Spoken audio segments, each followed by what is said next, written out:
बोलना है, वो उचित जगह कौन सी है आपको भी समझ में आ जाएगा।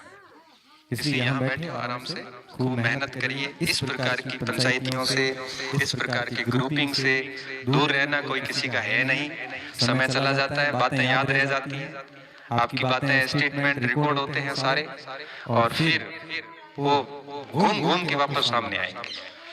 इससे अच्छा है कि हमारे को जितनी खामोशी के साथ काम करोगे, जितना मौन के साथ आगे बढ़ोगे, जितना समस्याओं का समाधान स्वयं से करोगे, उतना ही आपका व्यक्तित्व बहुत अच्छा सा होता जाएगा।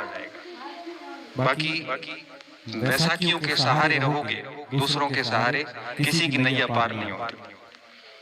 और बाकी सफलता के बाद में सब लोग आपसे वैसे ही जुड़ जाएंगे। और अगर आप चाहते हो कि सब अपने हैं, ये हैं, तो एक बार फेल होने के बाद या कोई छोटा मोटा काम किसी को बता के देखना, आपको पता चल जाएगा कि कौन आपका कौन पराया है। इसलिए आपका निर्माण और आपका पतन दोनों आपके हाथ में। आपका समाधान भी आपको ही करना है, आपको अपनी प्रोग्रेस भी आपको स्वयं को करनी है। इसमें कोई आपकी मदद करने वाला नहीं है, हम लोग सिर्फ मार्ग दिखा सकते हैं, चलने वाले आप खुद। तो खूब मेहनत करिए। मुझे तो यूं लगता है कि हमें बाकी चीजों पे ध्यान कभी देना ही नहीं चाहिए। बस जीवन में टारगेट ले लीजिए कि अब 2 या 3 साल है मेरे पास में, और इन 3 सालों में मैं पूर्ण रूप से अपना जो 100% होता है वो मैं दे दूंगा। मेरी तरफ से मैं कहीं कमी नहीं रखूंगा। जो चीजें एक विद्यार्थी के लिए जरूरी होती है, जैसे मैंने आपको कहा, चाहे स्टडी मटेरियल की बात हो वगैरह, इन सारे नियमों को ध्यान में रखते हुए मैं पढ़ लूंगा तो दिक्कत वाली बात नहीं आएगी। और मैं आपको दावे के साथ कह सकता हूँ कि अगर इन छोटी छोटी बातों को ध्यान रखते हुए अगर आप 1-2 साल मेहनत करते हैं, तो मैं बहुत विश्वास के साथ कह सकता हूँ कि आप विदिन 2 या 3 साल के अंदर बहुत अच्छी जगह पे होंगे। और माँ सरस्वती कभी अपना ऋण नहीं रखती। ये बात केवल बोलने के लिए नहीं है, ये बात केवल बोलने के लिए नहीं, ये बात सच में सिद्ध होती है। और सिद्ध होने के बाद बच्चे आके कहते हैं, सर ये बात आपकी बहुत सही थी। क्योंकि ऐसी हवा में हम बात नहीं करते। आप अपने आप को पढ़ पढ़ के जिस स्तर का बनाओगे, उस स्तर पर आप देर सवेर 1 साल 2 साल बाद डेफिनेटली जाओगे।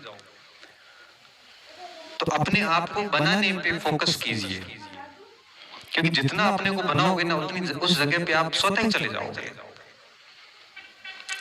अगर आप अपने आप को अच्छे से नहीं तैयार करोगे, क्यों केवल पढ़ना ही सब कुछ नहीं है ना, आदतें भी अच्छी होनी चाहिए, आपकी प्रवृत्तियां अच्छी होनी चाहिए, स्वभाव भी अच्छा होना जरूरी है। क्योंकि केवल नौकरी लगना ही सफलता थोड़ी है। और नौकरी जो नहीं भी लगते हैं तो वो और अच्छी जिंदगी जीते हैं आपसे। मैं और बताऊं, नौकरी करने वालों से, नौकरी में तो और भी गुलामी रहती है, सुबह से शाम तक अधिकारी का डंडा भी रहता है। और हम यहाँ भाषण दे रहे हैं, अब भी नोटिस आएगा 1-2 के, कोचिंग कैसे पढ़ाया आएगा, मुझे पता है। क्यों? क्योंकि वो उसमें बहुत सारी गुलामियां हैं, बहुत सारी जकड़न। तो नौकरी कोई बहुत बड़ी जीवन की सफलता जैसा कुछ भी नहीं है। इसको कभी भी दिमाग पे भार के रूप में मत लेना। और अगर आप उसको दिमाग के ऊपर भार के रूप में ले रहे हो कि बस सब कुछ यही है, तो लगेगी भी नहीं, क्योंकि डर डर में उत्तर गलत करके आओगे। और ये सारा माहौल सेट किया जाता है कि परीक्षा नहीं पास हुई तो ये हो जाएगा, कुछ भी नहीं होगा। परीक्षा है, परीक्षा के हिसाब से लो उसको। बहुत ज्यादा सीरियस लेने की आवश्यकता नहीं है, बहुत ज्यादा डरने की आवश्यकता नहीं है। हाँ, मेहनत करते जाओ। और जो बहुत सारी सहूलियतें हैं आपको पास में, जो सुविधाएं हैं, उन सुविधाओं का अच्छे से उपयोग करोगे तो ज्यादा बेहतर रहेगा। क्योंकि कई बार क्या होता है कि सहूलियतें आपको अपाहिज बना देती हैं। अगर सहूलियतें आपको अपाहिज बना रही है तो छोड़ दो।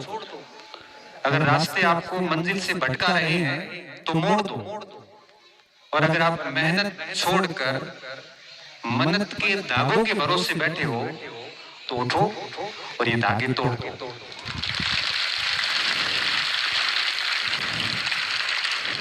उसके सहारे कुछ नहीं मिलना। जो कुछ मिलेगा सिर्फ मेहनत से मिलेगा।